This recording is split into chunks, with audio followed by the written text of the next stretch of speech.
আপনি এখন পর্যন্ত আমার জানা মতে 3টা স্কুল করেছেন এবং এর বাড়িতে অনেকগুলোর পরিচয় আপনি দিয়েছেন।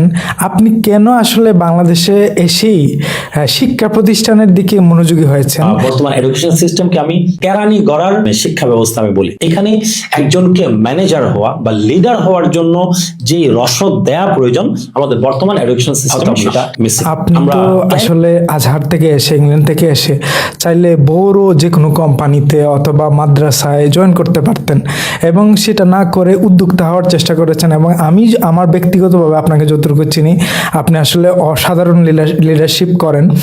আপনি এখন পর্যন্ত আমার জানা মতে 3টা স্কুল করেছেন এবং এর বাড়িতে অনেকগুলোর পরিচয় আপনি দিয়েছেন। আপনি কেন আসলে বাংলাদেশে এসেই শিক্ষা প্রতিষ্ঠানের দিকে মনোযোগী হয়েছেন এবং শিক্ষা প্রতিষ্ঠানের ছাত্ররা যারা থাকে তাদের আসলে আপনি কিভাবে গাইড করেন? হ্যাঁ, আসলে দেখুন, শিক্ষার এই লাইনে আমি কেন আসলাম, আমার ক্যারিয়ারকে আমি এই দিকে কেন আমি ডেভেলপ করার আমি চেষ্টা করেছি। আমার কাছে একটা জিনিস মনে হয়েছে, আসলে আজকে থেকে 20-25 বছর আগেরও যে এডুকেশন সিস্টেম, সেই এডুকেশন সিস্টেমও it was much much better than the present system. ঠিক আছে, এখন আমরা মানে গোল্ডেন এ প্লাস জিপিএ 5 এগুলোর জন্য আমাদের, আমি শুধুমাত্র বাচ্চাদের কথা বলবো না, আমাদের সন্তানদের কথা বলবো না, আমাদের মা বাবারাও তারাও যেইভাবে জিপিএ 5 এবং আপনার গোল্ডেন এ প্লাসের পিছনে যেইভাবে ছুটে চলছেন, এবং সেই সাথে শিক্ষক যারা, ঠিক আছে, আমি ধরেন আজকে থেকে 25 বছর আগে আমরা যারা হবিগঞ্জ গভর্নমেন্ট হাই স্কুলে আমি পড়েছি, জি, আমাদের টিচারদের যেই মানে একটা গাইডলাইন ছিল, ওই গাইডলাইনটা সম্পূর্ণ এখন মিসিং। ঠিক আছে, আসলে মানে শুধুমাত্র আমি ভালো রেজাল্ট করব, ভালো একটা ইউনিভার্সিটিতে চান্স পাবো, ভালো একটা সাবজেক্টে চান্স পাবো, তারপর আমি একটা ভালো বেতনের একটা জব করব। ঠিক আছে, মানে কেমন যেন একটা গদ বাঁধা একটা চিন্তা আমাদের এডুকেশন সিস্টেম আমাদের মাথায় এখন ঢুকিয়ে দিচ্ছে।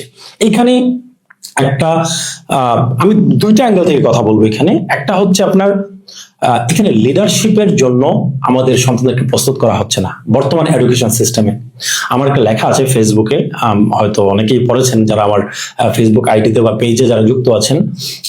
বর্তমান এডুকেশন সিস্টেমকে আমি কেরানি গড়ার শিক্ষা ব্যবস্থা আমি বলি। এখানে একজনকে ম্যানেজার হওয়া বা লিডার হওয়ার জন্য যে রসদ দেয়া প্রয়োজন আমাদের বর্তমান এডুকেশন সিস্টেমে সেটা মিসিং।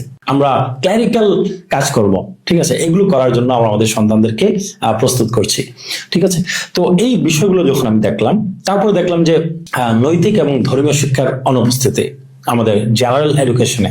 ঠিক আছে, আমাদের ধরেন আজকে থেকে 20 বছর 25 বছর আগেও আমাদের ধর্ম শিক্ষা বইটা যদি কেউ পড়তো, জেনারেল লাইনের যে ক্লাস 1 থেকে আপনার ম্যাট্রিক পর্যন্ত, ইন্টারমিডিয়েট পর্যন্ত যে বইগুলো ছিল, এই বইগুলো যদি কেউ ভালোভাবে পড়তো, মোটামুটি নীতি নৈতিকতার কিছু কথাবার্তা, ধর্মীয় কিছু শিক্ষা সেখানে ছিল। আপনার আমাদের বাংলা বই, সমাজ বই, অন্যান্য বইতেও কিছু গদ্য থাকতো, কিছু পদ্য থাকতো, যেগুলোর মাধ্যমে আমি ইসলামিক এটিকেটস, ম্যানার, নীতি নৈতিকতা আমি শিখতে পারতাম। কিন্তু লাস্ট 20 ইয়ার্স থেকে আমি যে জিনিসটা লক্ষ্য করছি, আমাদের এডুকেশন সিস্টেম থেকে ধর্মীয় শিক্ষাটাকে অনেক বেশি হালকা করে দেওয়া হয়েছে। এটা অলমোস্ট অপশনাল। এটার কারণটা কি আসলে? এটার কারণটা আমি যতটুকু বুঝি আমি পলিটিক্যাল, এটা পলিটিক্যাল বিষয়। ঠিক আছে, রাজনৈতিক কারণেই হয়তো এটা করা হয়েছে। কারণ সেকুলার চিন্তা চেতনার রাজনীতিবিদ যারা আছেন তারা ধর্মকে সবসময় তাদের বিরোধী দল হিসেবে দাঁড় করিয়ে দেন, যে ধর্ম হচ্ছে আমাদের অপোজিট। ধর্ম যদি উত্থান হয় তাহলে আমাদের সেকুলারিজমের ধ্বজাধারী আমরা যারা আছি তারা আমরা টিকতে পারবো না। সেই কারণেই ইসলামিক শিক্ষাকে যতটুকু দমিয়ে রাখা যায় ততটুকুই তারা ভালো মনে করেন। ঠিক আছে, এই সকল কারণে ইন্টারন্যাশনাল পলিটিক্সও এখানে যুক্ত আছে। ঠিক আছে, পার্শ্ববর্তী দেশেরও অনেক চিন্তা চেতনা থাকতে পারে। আমি যত গবেষণা করেছি এখানে 2টা অ্যাঙ্গেল থেকে কাজ হয়েছে। এক হচ্ছে বাংলাদেশে যদি আমাদের সন্তানদেরকে যদি লিডার হিসেবে গড়া না হয়, তাহলে বাইরের দেশের, প্রতিবেশী দেশের, অন্যান্য দেশের যে আপনার মানুষজন আছে তারা আমাদের মাথার উপরে লিডার হয়ে, সিইও হয়ে, সিএফও হয়ে, আপনার ম্যানেজার হয়ে তারা আমাদেরকে লিড করতে পারবে। এই জন্য আমাদের শিক্ষা ব্যবস্থাকে ধ্বংস করা হয়েছে। মানে ধর্মীয় শিক্ষা যদি মানুষ সুন্দরভাবে পায়, তাহলে তাদের যে সেকুলারিজমের যে চিন্তা চেতনা আছে সেই চিন্তা চেতনা বেশিরভাগ মানুষ বের হয়ে আসার চিন্তা করবে। তো 2টা বিষয় আপনার মাথায় রেখেই পলিটিক্যালি এবং ইন্টারন্যাশনাল পলিটিক্স এর বলি হিসেবে আমার কাছে মনে হচ্ছে যে আমাদের এডুকেশন সিস্টেমটাকে ধ্বংস করা হয়েছে। তো সেই জায়গা থেকে আমি চিন্তা করলাম যে আমি জেনারেল একটা স্কুল করি, আমি মাদ্রাসার দিকে আমি ঝুঁকি নাই, আমি চাইলে মাদ্রাসা প্রতিষ্ঠা করতে পারতাম, কিন্তু আমি প্রতিষ্ঠা করেছি school, English medium, national curriculum school, English version school, English medium school, Cambridge curriculum follow করছি আমরা, এডেক্সেল কারিকুলাম ফলো করছি, বিদেশি কারিকুলাম ফলো করছি। বাট আমাদের স্কুলগুলোতে সেভাবে কোরআন তেলাওয়াত শিক্ষা, ইসলাম শিক্ষা এবং আরবি ভাষা শিক্ষা, এই তিনটা জিনিস প্রত্যেকের জন্য বাধ্যতামূলক।